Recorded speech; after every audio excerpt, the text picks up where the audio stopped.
Hello guys, welcome to my YouTube channel. आज मेरे दिन की शुरुआत होती है वोकैब पढ़ने से, क्योंकि बहुत दिन हो गए थे मैंने वोकैब रिवाइज़ नहीं की थी और अभी एग्ज़ाम आने वाला है तो ज़रूरी भी है कि मैं वोकैब रिवाइज़ करती रहूँ। इससे क्या होता है कि एग्ज़ाम में कभी कभी पूछ लेते हैं वर्ड्स के मीनिंग, और कुछ कुछ ऐसे वर्ड्स आ जाते हैं जिनका मतलब हमें पता होना ज़रूरी होता है, ताकि हम उसका आंसर थोड़े आसानी से निकाल पाएँ। और जब हमें वोकैब याद होती है तो बहुत आसान होता है कि हमें उसका आंसर थोड़ी जल्दी मिल जाता है। इसलिए मैं सोच रही थी कि अभी मैं वोकैब रिवाइज़ कर लूँ। वोकैब रिवाइज़ करने के बाद मैंने सोचा कि अब मैं अपनी एडिटोरियल की क्लास कंप्लीट कर लेती हूँ। आज जो मैं क्लास देख रही हूँ वो रिकॉर्डेड है, क्योंकि सुबह सुबह मैं क्लास नहीं देख पाई थी। आज मैं जैसे ही सो के उठी, मम्मा ने मुझे बोला कि उनके साथ कोई हेल्प करानी है, तो फिर मैं उनके साथ काम कराने लगी थी, तो फिर मैं ये क्लास नहीं देख पाई थी। इसलिए अब मैं रिकॉर्डेड देख रही हूँ। एग्ज़ाम आने वाला है तो डेली देखना ज़रूरी है ये एडिटोरियल की क्लास भी। कहीं ऐसा ना हो कि कुछ इंपॉर्टेंट मैम पढ़ा दें और फिर उसके मीनिंग्स जो हैं वो मैं लिख ना पाऊँ और एग्ज़ाम में आ जाएँ। तो मैं सोच रही थी कि अभी जो जितने भी दिन हैं एग्ज़ाम तक के, उनमें डेली एडिटोरियल की क्लास देखूँ मैं, जिससे कि बहुत ज़्यादा मीनिंग्स मुझे याद हो जाएँ। वैसे अभी मैंने वोकैब पढ़ ली है, लेकिन फिर भी एडिटोरियल साथ में देखना डेली ज़रूरी है, जब तक इंग्लिश बिल्कुल अच्छी नहीं हो जाती है। अभी मेरे इंग्लिश में अच्छे नंबर भी नहीं आते हैं, क्योंकि मुझे इंग्लिश इतनी अच्छे से समझ में नहीं आ पा रही है।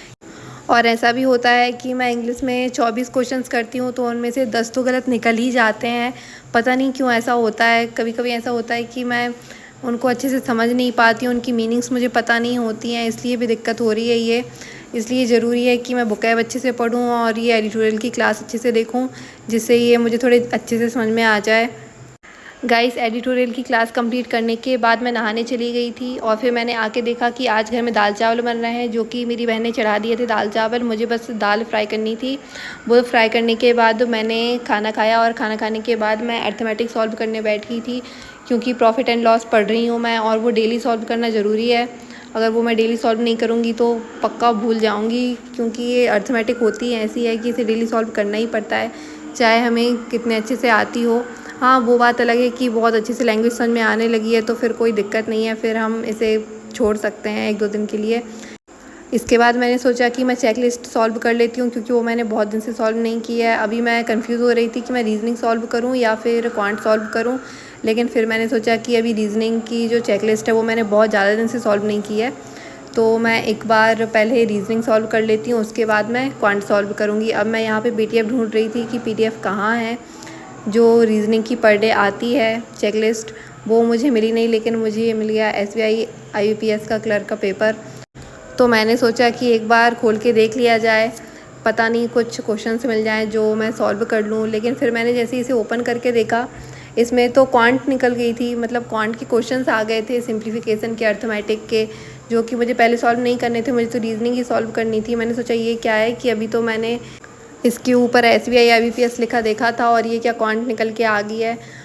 फिर उसके बाद मैंने रीजनिंग की पीडीएफ ढूंढी, जो चेकलिस्ट डेली आती है, उसको मैंने सॉल्व किया। इसमें जो रीजनिंग में क्वेश्चंस होते हैं वो थोड़े हाई लेवल के होते हैं चेकलिस्ट में जो आते हैं, बाकी हम जो टेस्ट में देते हैं वो थोड़े आसान होते हैं, क्योंकि इसमें 5 से 6 पजल देते हैं। उसके बाद जब मैं इनको सॉल्व करती हूँ तो उसमें से कम मुझसे 2 ही हो पाती हैं, 3 में तो मैं अटक ही जाती हूँ।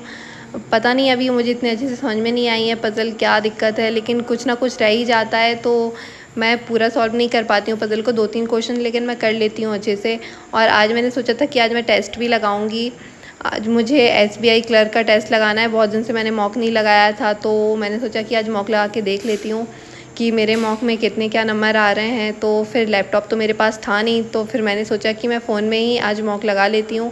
वैसे फ़ोन में भी इतनी कोई दिक्कत नहीं है, बस स्क्रीन छोटी होती है जिसमें हमें घूर घूर के देखना पड़ता है कि क्या लिखा है। लैपटॉप में थोड़ी आसानी से दिख जाता है। उसके बाद मैंने जब ये टेस्ट लगाया तो मेरे नंबर इसमें 39 आए थे करेक्ट, जो 39 निकले थे, और मैंने 51 अटैम्प्ट किए थे, जिसमें से इंग्लिश की हालत तो बहुत ख़राब है, उसकी तो मैं देखना ही नहीं चाहती। लेकिन क्वांट में मैंने 17 किए थे, उनमें से एक गलत निकला था, और रीजनिंग में मैंने 19 किए थे, उनमें से एक गलत निकला था।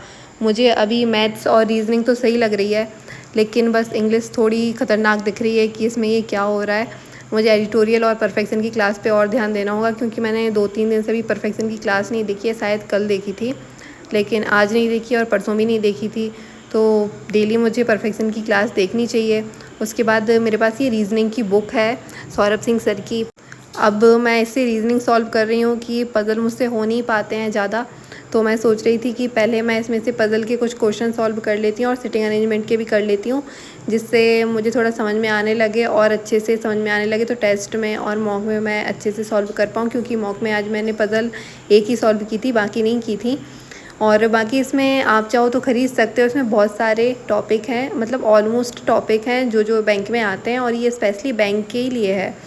अड्डा 27 पर जो सौरभ सिंह सर पढ़ाते हैं, मैं उन्हीं से रीज़निंग पढ़ती हूँ और मुझे उनका पढ़ाया हुआ बहुत अच्छे से समझ में भी आता है। अगर किसी को रीज़निंग समझ में नहीं आ रही है तो एक बार उनसे पढ़ के ज़रूर देख ले, क्योंकि उनसे पढ़ने के बाद समझ में आ ही जाती है, जैसी भी रीज़निंग हो।